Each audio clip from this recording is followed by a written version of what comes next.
आज म तपाईहरुलाई भिजाएको केराउको अचार बनाएर देखाउँछु।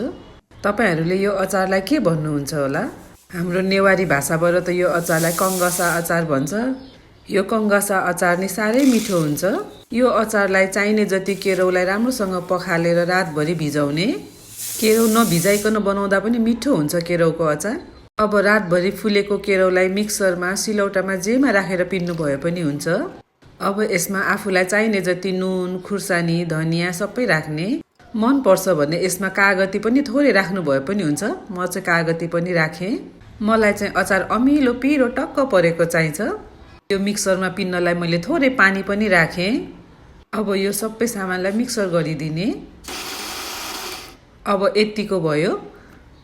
अब यो अलि खस्रो खस्रो छ, फेरि थोरै पानी राखेर पिन्दिने यसलाई।